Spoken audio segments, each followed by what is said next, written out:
வணக்கம். இதழ் டிஎன்டிஆர் செய்திகள் வாசிப்பவர் மங்கள கௌரி சசிப்பிரபா.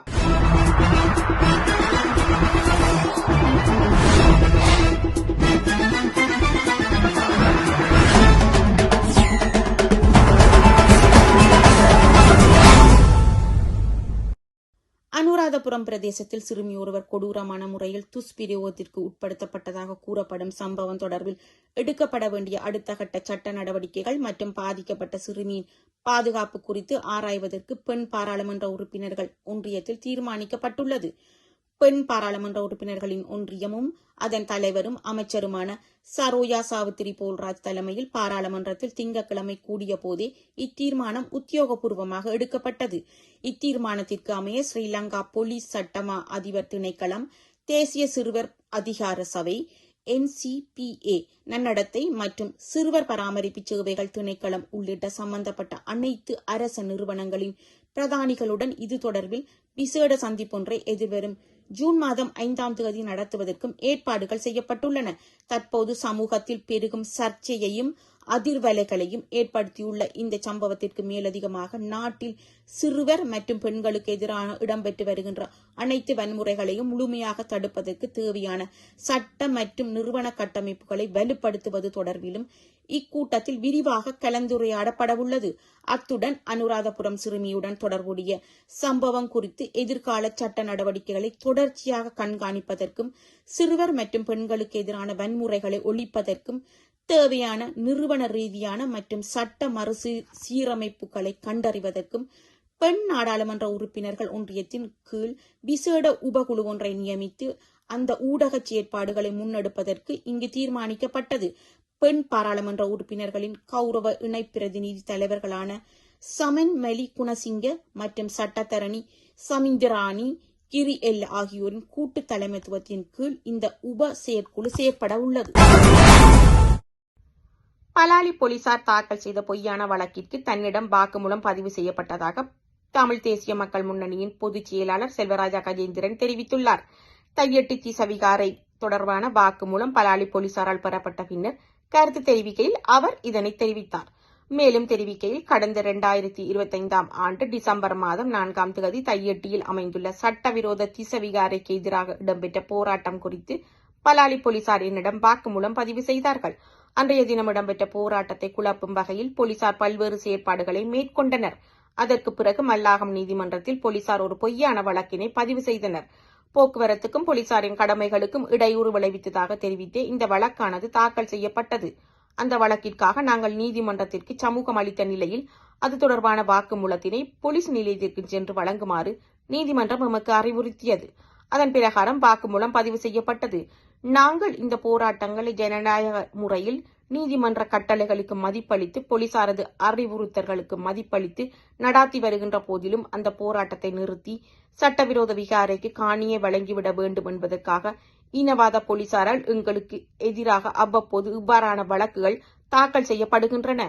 அதன் தொடர்ச்சியாகவே இவ்வாறு வாக்குமூலம் பதிவு செய்யப்பட்டதாக என்று அவர் குறிப்பிட்டார். தன்சல் நடத்துவது தொடர்பாக சமூக ஊடகங்களில் பரவி வரும் போலி செய்தி குறித்து வடக்கு மாகாண ஆளுநரினால் அறிக்கை ஒன்று வெளியிடப்பட்டுள்ளது. கடந்த சில நாட்களாக சமூக ஊடகங்களில் வடமாகாணத்தில் இம்முறை பெசாக் பண்டிகை காலத்தில் தன்சல் வழங்குவதற்கும் பெசாக் அலங்காரங்களை செய்வதற்கும் வடமாகாண ஆளுநரால் தடை விதிக்கப்பட்டுள்ளதாக பரவி வரும் செய்தியானது முற்றுமுழுதாக பொய்யானதும் அடிப்படையற்றதும் ஆகும். அவ்வாறான எந்த ஒரு தீர்மானமும் ஆளுநர் செயலகத்தால் எடுக்கப்படவில்லை என்பதோடு இது தொடர்பில் எந்தவித கலந்துரையாடல்களும் இடம்பெறவில்லை என்பதனை மிகவும் பொறுப்புடன் தெரிவித்திருக்கின்றேன்.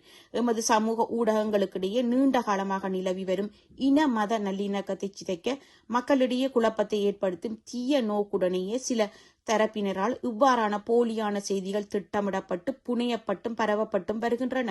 இவ்வாறான கீழ்த்தரமான மற்றும் காழ்ப்புணர்ச்சி கொண்ட சமூக வலைத்தள பரப்புரைகளுக்கு எதிராக ஏற்கனவே குற்றப்புலனாய்வு திணைக்களத்தில் உத்தியோகபூர்வமாக முறைப்பாடுகள் செய்யப்பட்டுள்ளது. எனவே இவ்வாறான அடிப்படையற்ற போலி செய்திகளை நம்ப வேண்டாம் எனவும் போலி பரப்புரைகளுக்கு ஏமாறாமல் இன மத நல்லிணக்கத்தையும் அமைதியையும் தொடர்ந்து பேணுமாறு அனைவரையும் அன்புடன் கேட்டுக்கொள்கின்றேன்.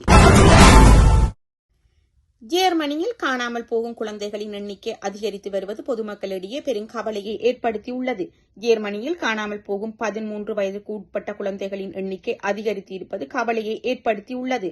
நாட்டில் தற்போது கிட்டத்தட்ட 1933 குழந்தைகள் காணாமல் போன வழக்குகள் நிலுவையில் இருப்பதாக ஜேர்மன் கூட்டாட்சி குற்றவியல் காவல் அலுவலகத்தின் தரவுகளின்படி தெரிய வந்துள்ளது. கடந்த ஆண்டு ஒப்பிடுகையில் குழந்தைகள் காணாமல் போகும் எண்ணிக்கை 6.8% உயர்ந்து இருப்பதாக குறிப்பிடத்தக்கது. கடந்த ஆண்டு சுமார் 1810 குழந்தைகள் காணாமல் போனதாக வழக்குகள் பதிவாகி இருந்ததும் குறிப்பிடத்தக்கது. ஒருபுறம் காணாமல் போனதாக பதிவாகும் வழக்குகள் அதிகரித்து வந்தாலும் காணாமல் போனவர்களை கண்டுபிடிக்கும் போலீசாரின் நடவடிக்கையும் அதன் வெற்றி விகிதம் சிறப்பாக அதிகரித்து வருவதாக அதிகாரிகள் தகவல் தெரிவித்துள்ளனர். தரவுகளின்படி காணாமல் போகும் குழந்தைகளில் 99% 3 மாதங்களுக்குள் பத்திரமாக மீட்கப்பட்டும் விடுகின்றனர். பெற்றோர்களால் கடத்தப்படுதல், வீட்டை விட்டு குழந்தைகள் வெளியேறுதல் ஆகியவை குழந்தைகள் காணாமல் போவதற்கான காரணமாக குறிப்பிடப்படுகின்றது. பிரித்தானியாவில் நடந்த துப்பாக்கிச் சூட்டு சம்பவத்தில் 30 வயதுடைய பெண் ஒருவர் கொல்லப்பட்டுள்ளார். பிரித்தானியாவின் பெல்ஃபாஸ்ட் நகரில் அதிகாலை நடந்த துப்பாக்கிச் சூட்டு சம்பவத்திலேயே இப்பெண் கொல்லப்பட்டுள்ளதாக தெரிவிக்கப்பட்டது. அதிகாலை சுமார் 2:45 மணிக்கு பெல்ஃபாஸ்ட் நகரில் உள்ள ஒன் மதுபான விடுதிக்கு அருகாமையிலேயே இச்சம்பவம் நடைபெற்றுள்ளது. சம்பவ இடத்திற்கு விரைந்த அதிகாரிகள் பாதிக்கப்பட்ட பெண்ணை மீட்டு உடனடியாக மருத்துவமனைக்கு அனுப்பி வைத்தனர். இருப்பினும் அங்கு அவர் சிகிச்சை பலனின்றி உயிரிழந்ததாக அறிவிக்கப்பட்டது. இச்சம்பவத்தை தொடர்ந்து கிரேஸ்டர் மான்செஸ்டர் பகுதியைச் சேர்ந்த 30 வயதுடைய ஆண் மற்றும் 32 வயதுடைய பெண் இருவரும் போலீசாரால் கைது செய்யப்பட்டுள்ளனர். துப்பாக்கிச் சூட்டு சம்பவத்தில் தொடர்புடையதாக சந்தேகிக்கப்படும் 30 வயதுடைய நபர் பெல்ஃபாஸ்ட் நகரில் வைத்து கைது செய்யப்பட்டுள்ளார்.